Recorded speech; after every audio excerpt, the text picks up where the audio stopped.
welcome back to the PBC, Pelican Bay's Corner, where I give it to you fair and unbiased, raw and uncut. Today we visited a case that we spoke about already. The case where the people would sleep in one room and the child would sleep in the back room. Y'all remember that? Where the two pit bulls was tied in the small, broke down looking cage. And there was two big pit bulls. And the pit bulls broke out and killed a little girl. You remember that case? Well, we're going to revisit that case. The man is in the court getting sentenced for his negligence. So we're going to check that out. And then we're going to get to another pit bull attack case afterwards. So y'all know where y'all got it from first, man. It's your boy PBK9s on the PBC. Let's get into it. Today in the violent death of a 3-year-old who was mauled by pit bulls, Warren Houston was found guilty of involuntary manslaughter because he disregarded the danger of the dogs. Yeah, and now he is headed to prison. WLWT News 5's Brian Hamrick was in the courtroom for the sentencing and is live with this story for us. Hey, Brian. Yeah, Chris, well, the judge said the damage was catastrophic and irreversible. That's what she said right before she handed out the sentence. Warren Houston enters court facing prison and a paradox of reasons why he should be there. Warren Houston deserves to be imprisoned for both what he did and for what he failed to do. It was both, prosecutors say, that led to the death of Houston's 3-year-old daughter, Kingsley Wright. No punishment will ever make this right. What Houston did was create a dangerous situation when he invited Kingsley to his home for Christmas.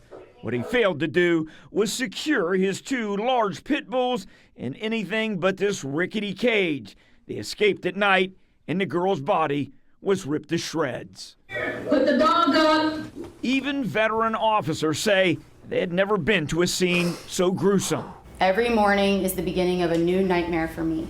Assistant Prosecutor Elise Dieters read from a victim's impact statement from Kingsley's mother, Gina Smith. Every morning I re-experience the realization that my loving daughter, Kingsley, is gone forever. It has been so tragic for her and so traumatic that she just could not bring herself to come to court.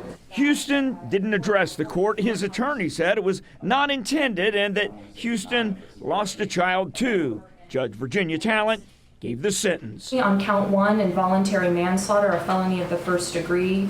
Sir, I sentence you to an indefinite term of minimally 5 years and a maximum of 7 years and 6 months at the Ohio Department of Corrections. While there is no law of unintended consequences, for Warren Houston, prison is a consequence for the unintended. So Houston gets 5 to 7 years. It looks like he will appeal this case. Reporting live, Brian Hamrick, WLWT News 5. This next case we going where people already complained about 2 loose pit bulls in the neighborhood over and over and over and over, you know, and nobody responded. Nobody responded from the animal shelter to the police officer. Now we got somebody dead. And this man won't answers, you know. He won't answers. And the sad part about it, now that somebody's lost their life, you'll get the dogs, you'll put them down, you'll put them in the shelter or whatever you do with them. But it didn't have to go that far. You know, you could have been did something with the dogs. You could have been took precautions and different things when people call you about these dogs. But hey, I'm just here to give you the news, man. So y'all know where y'all got it from? Y'all sit tight, and let me say this. Get your copy of the Pitbull Encyclopedia. Like I always say, my brothers and my sisters, if you haven't got your copy yet, get it off Amazon, or you can order it directly from me. Pitbull Encyclopedia if you're looking for it on Amazon. News exclusive. We are hearing from a man who says his wife was killed by 2 dogs in Brevard County. I'm Jesse Pagan. And I'm Lindsay Sablon. He found her lying on the grass, bleeding to death. West 2's Patrick Perez is live outside the Brevard County Sheriff's Office, which is investigating this deadly dog attack. Patrick. Yeah, Lindsay, this is a really heartbreaking story. This man says that he and his wife actually knew these dogs. They belonged to a neighbor, and he says there have been prior complaints about the behavior of those 2 dogs. He feels this may have been prevented. She was a great woman. She just loved people, loved dogs more than people. And for her to go out that way, just It's not right. Donnell Smith is still in shock about what he says happened to his wife, 50-year-old Jody Cowan, in the early morning hours on Tuesday. I look down at her and there's just blood everywhere. I mean, just black blood everywhere. Smith says he had just come back to their home on Bluebonnet Drive near Cocoa after helping neighbors with something when he realized Jody and one of their dogs had disappeared. Then he heard a faint cry for help. And I saw the silhouette of the two dogs dragging my wife down the road. Off into the grass in front of the truck down there. Smith says he found Jody lying in a pool of blood. She had bites all over.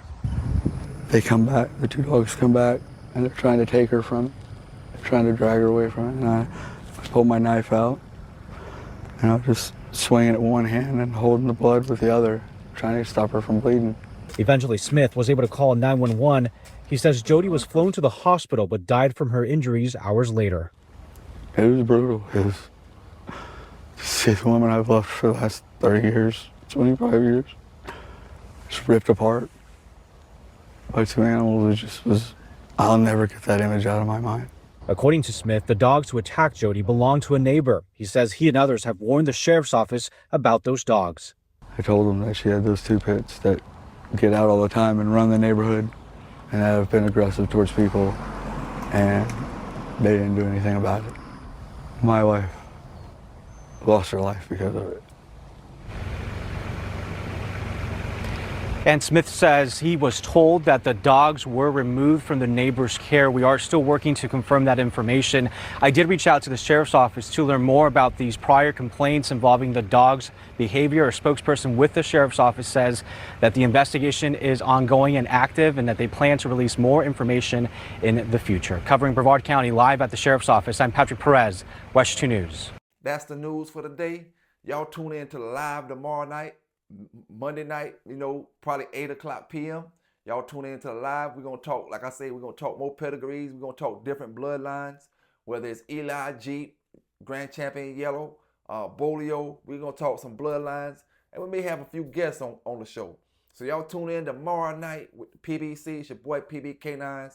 Y'all stay safe out there. Y'all stay legal out there, and we out. It's a proven fact that the American Pit Bull Terrier is one of the most fascinating dogs worldwide. Maybe you've been thinking about bringing one into your family and need an in-depth look at the history, health, temperament, and lineage. This only means there's one book for you.